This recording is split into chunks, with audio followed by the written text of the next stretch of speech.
How's the off-season training been treating you? Fantastic. Yeah. Great. What have you been up to? Just lifting, getting strong, enjoying what Eugene has to offer. Certainly got that river going, so it's been good. What's the switch up like from Corvallis to Eugene? It's been great. Definitely a lot more to do, I would say. Being able to hang out with my teammates, really bond and, get to know them, especially since, it's my first year here too. So being able to lock in and bond with my teammates really been the highlight for sure. What's the lifting schedule like? For like in the summer? Or like just What are you up to? Lift, like I would go in morning time. I'm a morning person, so lift in the morning, get strong. I'm a big pull-ups guy, so I'd always get my pull-ups in after like our regular lift. So, being able to just like stack the days and couple that with prehab and rehab. So it's been fantastic, and getting my rhythm here. So it's been really enjoyable summer for sure. And the weather's been great too, especially being an Oregon boy. It's been nice. With the rules changes to where analysts can now coach, because we know they were never doing that before. Ever. It would never be possible. For specialists, what kind of impact will that have when Zach is actually able to legally talk to you guys throughout a practice if Coach Laurie gives off another position group, and you can actually hear from coaches throughout the course of a practice? It just allows us to, be able to, it's that streamlined communication. I would just say it just allows us to communicate better as a unit, and as, from player to coach, coach to player. It just allows us. Dan was talking about, in general, the kicking game being an area where he thinks this team's going to just be better than a year ago, not compared or anything. And just how much do you make the goal of not just winning the place kicking battle, but do you want to get kickoffs as well? And if you do, obviously, I'm assuming you want the best results possible to improve things and like how much you want to win every competition. I'm a competitor, and I'm coming for everything that's in front of me, and no one's gonna stop me. So I'm a competitor at the end of the day. How are you looking to just improve from your season a year ago? A year ago, that's last year, and, for me to just stay present in the moment and, keep stacking the days with my hard work and being present with each and every kick and making sure I execute that kick with the best of my ability is, my first and foremost focus. Coming in, replacing Camden, you guys have a relationship before you came down here? Was there any sort of relationship with you? Obviously, like I knew like Cam just like from playing against him for the past 3 seasons at Oregon State, but prior to me coming here, no, not really. It was just mutual, like game respect game, of course. What's the thought behind your tattoos? The thought behind my tattoos, well, the olive tree, the big one, that's represents my relationship with God. I'm a man of faith, so I wanted to get that to represent this, and I got Mount Hood right here. Pay a little homage to where I'm from, and the rest of the stuff I just got because it looked cool. We're all making a big deal about the move to the Big Ten. It's certainly significant, but I imagine for specialists it might actually have a greater impact than a lot of position players, because after all, the trench is really different from one place to the other. But kicking in Wisconsin in November actually is quite different than kicking in Pullman or Arizona. How much research do you do? Do you talk to kickers from the league to get a sense of what this is actually going to look like in some of these environments, particularly Michigan and Wisconsin in November? Like I said, for me, it's focusing on my specific duty to, hit the ball clean. And, when I hit the ball clean, I know it's going to go in. So, being able to just be confident in that, trusting my process. And, I can't control the elements. So, being present with my personal process and what I know is going to make the kick and trusting that God's got me. So, that's really my whole thought process behind it. What is your pre-kick process if you're lining up for a 45-yarder? What kind of goes through your head before that moment? It's just really me focused on my breath, really. I'm just focused on, I'm really just present in the moment. Like, I don't really hear anything.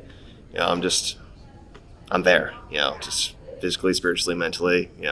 There's really just I just don't go out there and, kick it. I'm just locked in, ready to roll, and, I go through my thoughts, my swing thoughts before I go and kick, and, when I know I do those, the ball's going to go in. So just trusting that and letting it rip. You don't hear anything? Hmm. When I'm about to kick the ball, no. Has there been any alteration to your process coming from Oregon State to Oregon?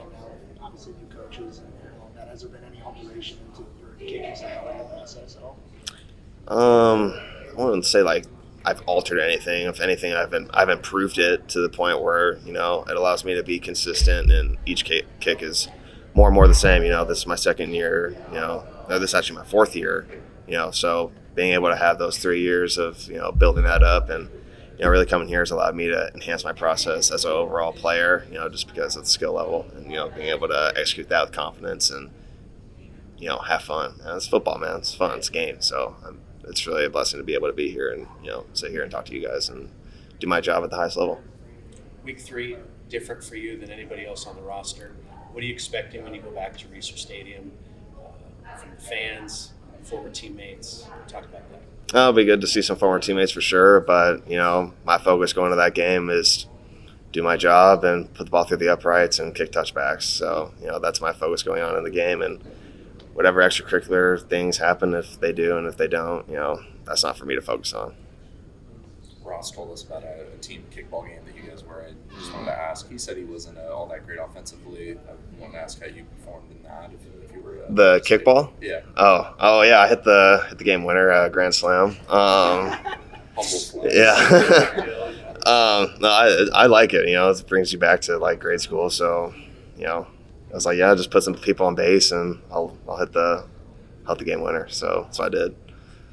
Where does that rank on your moments since transferring here? Oh, it's up there for sure. No, it's fun, man, because I like being able to be with my teammates in that fun setting where you're not really thinking about football. You're just with the guys and bonding and having laughs and all that stuff. But there's always that competitive edge. I don't like to lose, so I wanted to win, just get some people on base and I'll let it rip.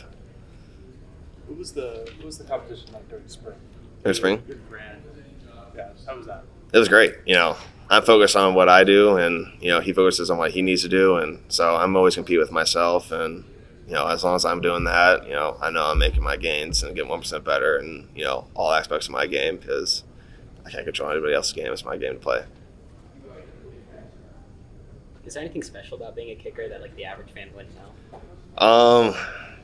I would say like one of my favorite things about the position is you really are like a man in the arena when your number's called, and I love that feeling. There's really no better feeling of being out there and you do your job for the team and for the guys around you. Like everybody I hope can experience that one day, because it's really something special being able to contribute to the overall goal. And I play a small piece of it, and being able to be a piece of the puzzle to the program is truly a one-of-a-kind experience, and doing your job for the team is another one-of-a-kind experience. It's awesome.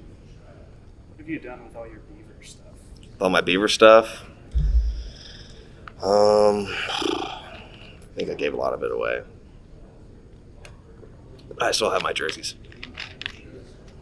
I talked to Jack Velling last week at Big Ten Media Days. Uh-huh. He said he's still got nothing but love and respect for all the guys that he worked with there and coaches there. Is that kind of the same feeling with you? Oh yeah, absolutely.